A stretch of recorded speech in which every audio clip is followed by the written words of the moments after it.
ini kan opini ya. Ya tadi sudah disampaikan opini dan setiap orang silakanlah membangun opini ya.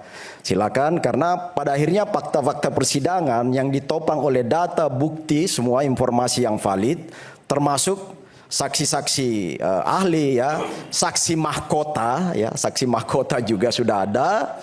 Lalu kemudian semua bukti-bukti pendukung termasuk ya saya mau katakan karena kasus ini adalah kasus fitnah terhadap ijazah Pak Jokowi, termasuk ijazah asli Pak Jokowi itu akan dipertontonkan, diperlihatkan dalam persidangan, bahkan syukur-syukur nanti kalau persidangannya kita harap juga terbuka. Diliput media ya, nggak apa-apa karena ini sudah menjadi konsumsi publik. Maka disitulah signifikannya bahwa kalau tadi Mas Roy mengatakan posisi Bung Ade ini sebagai apa di sini kan? Legal standing Anda apalah? Mas Roy legal standingnya apa menuntut ijazah Pak Jokowi kan gitu. Jadi semua kita punya hak hari ini karena ini sudah melibatkan publik sehingga kita berharap persidangan itu terbuka nanti. Itu yang pertama. Yang kedua silakanlah bangun opini termasuk tadi Prof minta maaf Prof ya. Prof tadi mengatakan ya seolah-olah kebenaran itu ada, kebenaran absolut itu ada di situ ya. Lalu kemudian mematahkan semua juga saksi-saksi ahli sebelumnya yang memberi penguatan ya. Nah, ini kan tadi sangat tajam lah dari Prof ya, bahwa Prof yang membuat undang-undang ITE interpretasi sebagai pembuat undang-undang menurut Prof seperti itu. Tetapi ketika undang-undang itu sudah diketukkan palu dan dilempar ke ruang publik, maka semua orang termasuk para penegak hukum silakan menginterpretasi pasal ITE tadi itu. Jadi itu tadi kita hargai apa yang disampaikan Prof di situ. Nah, akhirnya kan beda persepsi. Nah, yang saya mau katakan gini, kalau mau kembali kepada proses awal lagi ya, kenapa kasusnya 310, 311 lalu kemudian ada undang-undang ITE-nya karena bagi kami ya dari kubu Pak Jokowi ya, kami clear di sini, kami kubu Pak Jokowi clear ya. Harusnya juga Prof siapa? Prof Henry juga harusnya statement positioning Prof sebagai pendukung para tersangka supaya clear positioning kita ketika kita membangun opini. Jadi jangan abu-abu opini itu ya, supaya garis demarkasi opini itu clear karena ini kita kan menyuguhkan opini depan publik. Tapi disebutkan nggak di dua sisi, betul? Ya harusnya positioning beliau. Saya mempersilahkan kalau memang fitnah ini bisa dipatahkan dengan bukti, ya mereka berarti adalah melakukan pencemaran nama baik, melanggar pasal 27A ITE atau pasal 310, 311 dulu, sekarang dari 433. Saya lanjut dulu Prof ya, nanti Prof di belakang. Tapi jangan saya anggap bahwa saya akademisi, saya tidak memihak, tapi saya memihak undang-undang itu memang seperti itu maknanya. Tadi opini Prof bahwa Pak Roy Suryo nggak salah kan? Lah undang-undangnya nggak benar pendekatan hukum ITE undang-undang ITE dipakai. Nah itu nanti silakan di persidangan. Pak Roy Suryo Tifa bisa bersalah kalau dibuktikan bahwa dibuktikan bahwa ijazah itu memang ternyata asli. Maka mereka akan terjadi. Maka mereka melakukan fitnah. Tetapi pasal 32, 35 itu memang clear, itu adalah computer crime yang tidak bisa dicampur aduk dengan fitnah. Sebentar. Oke, makasih Prof. Jadi maksud saya silakan kita membangun opini berdasarkan positioning kita masing-masing. Karena kembali lagi kan adigum hukum itu berlaku. Fakta sunt potentiora verbis ya. Fakta itu akan mengalahkan semua opini, alibi ya. Termasuk pemahaman interpretasi dari kita masing-masing yang berbeda malam ini, itu akan nanti pembuktiannya siapa opini yang benar itu ada di persidangan. Jadi harusnya kita semua bergembira, senang kalau P21 itu sudah ada. Harusnya kita nggak usahlah dilawan itu karena pada akhirnya apa? Teman-teman di kubu Roy Suryo, kita-kita yang di kubu mendukung bahwa Pak Jokowi punya ijazah asli ini akan mendapat kepastian. Karena disitulah keberpihakan hukum nanti, asas kepastian, asas keadilan hukum dan asas manfaat itu akan terrealisasi ketika terjadi proses persidangan. Jadi jangan dihambat lah. Silakan bangun opini. Nah, saya mau katakan juga begini. Kalau misalnya para akademisi, orang-orang yang menempatkan diri sebagai akademisi ya, jangan menyamarkan posisi atau begini, mengaburkan ya semua proses hukum ini dengan mempengaruhi publik lewat opini-opini keberpihakan. Makanya saya bilang lebih bagus kita statement positioning kita bahwa saya ada di posisi Pak Roy Suryo karena bla bla bla bla bla. Menurut ilmu akademis yang saya kuasai seperti ini. Itu clear supaya kita nggak ini ya. Seolah-olah kita bicara atas nama akademis ya, atas nama interpretasi untuk memberi pendidikan yang netral kepada publik, sementara di mindset pikiran kita sudah melakukan keberpihakan lalu melegitimasi keberpihakan kita dengan atas nama akademisi dan ahli. Itu yang terjadi. Proses fitnah, pencemaran nama baik Anda menganggap saya berarti tidak 310 311 itu dilegitimasi ya, pencemaran nama baik itu dilegitimasi oleh ITE atas nama penelitian menggunakan perangkat-perangkat ITE, perangkat teknologi, perangkat komputerais, lalu menyatakan bahwa Pak Jokowi memalsukan ijazah. Itu yang bertentangan besar. Kenapa dikaitkan dengan undang-undang ITE? Kenapa terlibat ITE? Karena di situ korelasinya.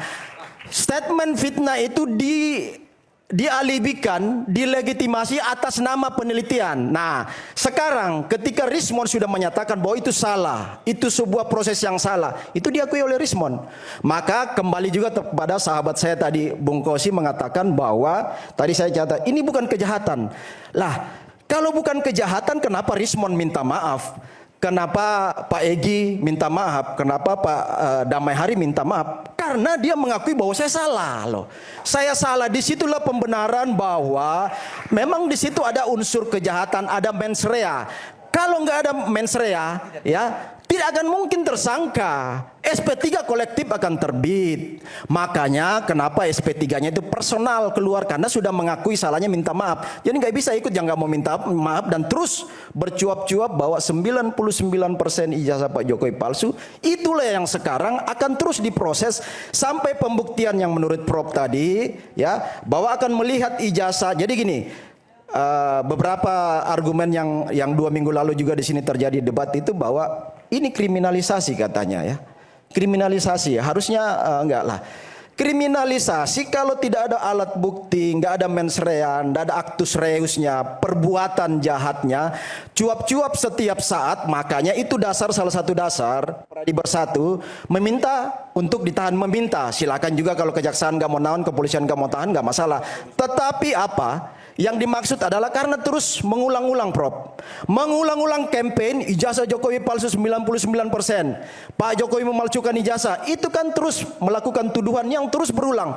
Bahkan ditonton oleh publik. Di situ sebenarnya signifikansinya apa yang dituntut teman-teman untuk ditahan supaya tidak mengulang-ulang perbuatan ini.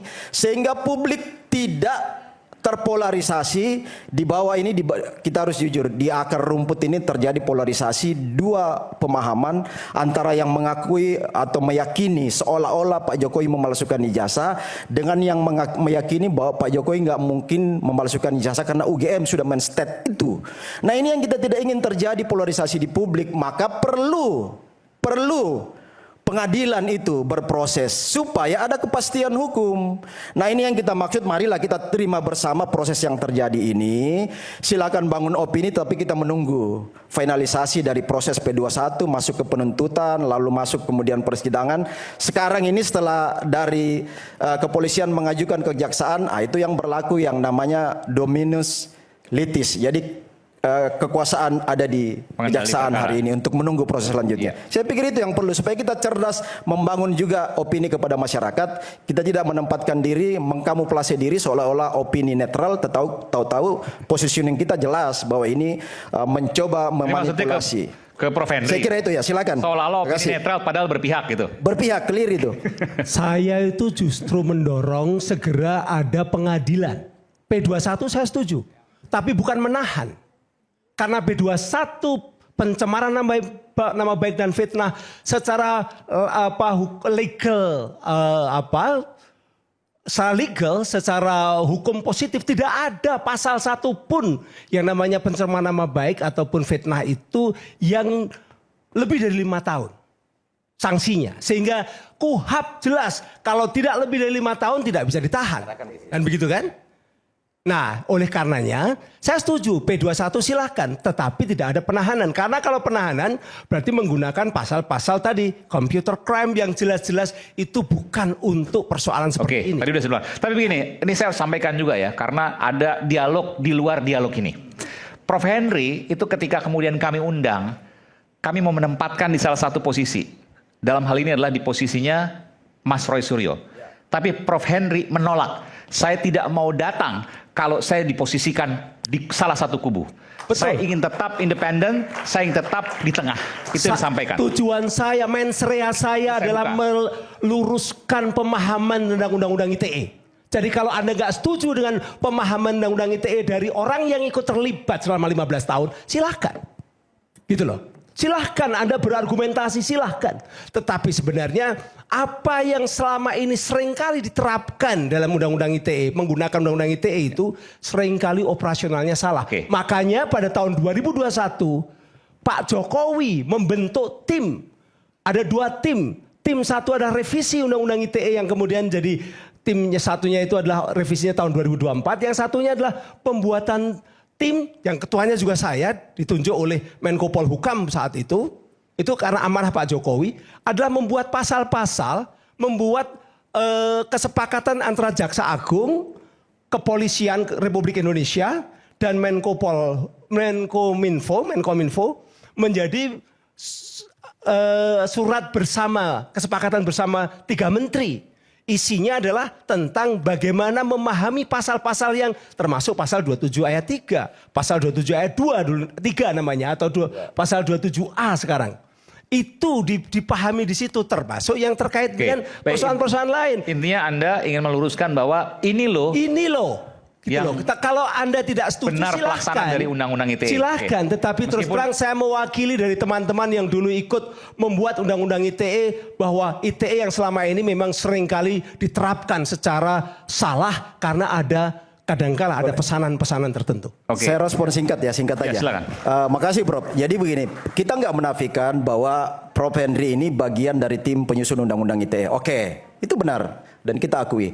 Tetapi ketika undang-undang itu kelar ya dan masuk di ruang publik ya, itu nggak bisa lagi bahwa Prof yang punya interpretasi kebenaran absolut itu ada pada Prof. Ada tafsir-tafsir yang lain. Karena sebentar supaya kita nggak saling potong.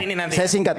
Jadi biarkanlah para penegak hukum itu melakukan interpretasi terhadap pasal dan undang-undang ITE yang merupakan produk Prof. Jadi kebenaran itu nggak bisa Prof mengatakan Anda salah menginterpretasi kebenaran saya karena saya yang menyusun. Itu yang juga kita lawan supaya tidak melakukan tapi jangan kriminalisasi. Jangan diskriminasi. Nggak ada di situ. Itu yang kita juga mau lawan. Nggak ada kriminalisasi karena mens reanya ada.